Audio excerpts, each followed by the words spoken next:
The Ashton inquiry, commissioned by the Malinowskis government, identified many significant failings in animal welfare, governance and integrity in the greyhound racing industry in our state, making over 85 recommendations.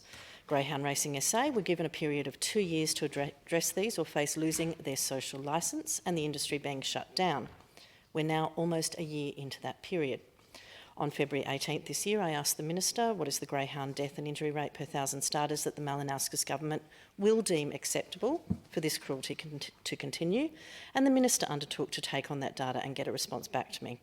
I am yet to hear a response to that question.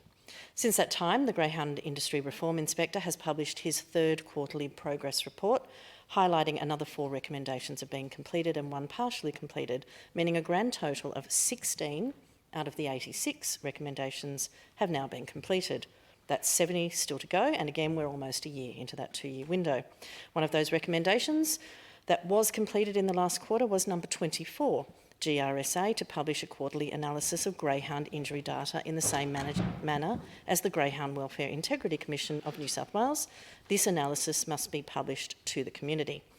My questions to the Minister therefore are, is the Minister aware that the analysis of greyhound racing injuries from the 1st of October to the 31st of December 2024 shows the quarter's injury total of 305 is 13.4% higher than the July-September 2024 figures?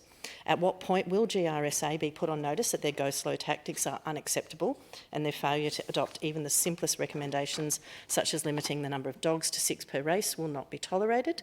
And does the Minister have confidence that the board of GRSA are on track to deliver the forms that Commissioner Ashton identified as essential if the industry is to retain its social licence? And can the Minister advise whether the vacancy advertised for a welfare compliance officer, currently shown on the GRSA website, that had an application deadline for January 17th, has in fact now been filled?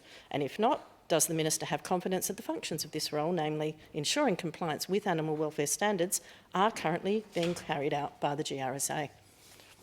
Minister for Sport, Recreation and Racing. I thank the member for her question, and as she has highlighted, we have taken steps in South Australia through this parliament as well to make sure that we can make change in this space. I know that the Greyhound South Australia are wanting to make change, and I agree that they do need to move at rapid pace because at the end of the day the industry is in their hands. We know that Sal Perner, who's the Geary investigator in this space, has been overseeing what these recommendations are doing and how they are tracking, and is something that I am very intrigued to see how this does to start to move faster. They do need to move at a rapid rate to make sure that the industry can survive.